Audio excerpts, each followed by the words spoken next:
Kematian Anand membawa luka keluarganya, hingga membuat keluarga Ramarau marah apalagi saat Murali datang dan memanas-manasi keadaan hingga Ramarau merangkulnya untuk melangkah menjauh dari ayahnya. Dalam pembicaraannya, ia menekankan Maruli untuk tidak ikut campur dalam urusannya, karena ia sedang menyelidiki Maruli juga yang ia curigai memiliki kekayaan di atas masa jabatannya selama ini, dan mendengar hal itu Maruli merasa malu dan pergi meninggalkan Ramarau tanpa mengucapkan apapun.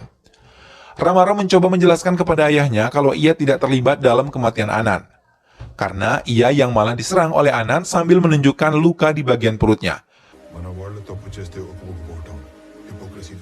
Tak lama kemudian, ayah Varma datang mengunjungi Ramarau dan mengakui kalau putranya bersama Surendra memang telah menghilang. Ia juga membawa catatan yang pernah ditulis oleh Putri Varma saat mendengar percakapan ayahnya dan Surendra di telepon. Mendapatkan sebuah bukti baru membuat harapan baru bagi Ramarau. Ia mengucapkan banyak terima kasih padanya dan kemudian mulai mempelajari bukti-bukti baru tersebut.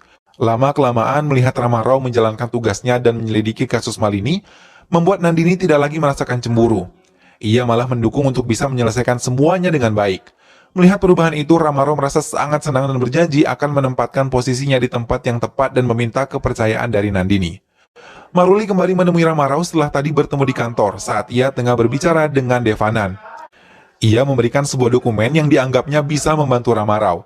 Namun Maruli meminta imbalan agar Ramarau mengatakan keberadaan cendana merah dan tidak akan menyerahkannya kepada pemerintah bila ia mendapatkan semua cendana merah selundupan itu.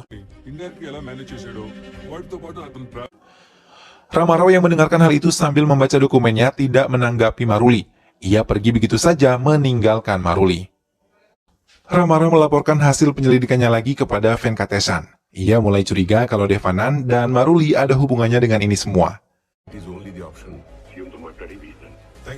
Maruli yang mengetahui kecurigaan Ramarau terhadapnya dan juga Devanan melaporkan semuanya pada Devanan. Mereka yang berada dalam pantauan Venkatesan dan Ramarau mulai mencari jalan untuk bisa menyelamatkan diri. Di Sesachalam, beberapa penebang cendana merah terkejut ketika mereka diserang oleh petugas yang menggunakan pakaian dinas lengkap. Mereka berhambur mencoba menyelamatkan diri. Namun naas Devanan yang memimpin penyerangan itu berhasil mengumpulkan mereka semua di tanah lapang kemudian menembaki mereka tanpa ampun. Bahkan tidak membiarkan satu penebang pun lolos dari senjata apinya. Berita pembantaian terhadap penebang cendana merah itu pun menjadi berita di semua televisi.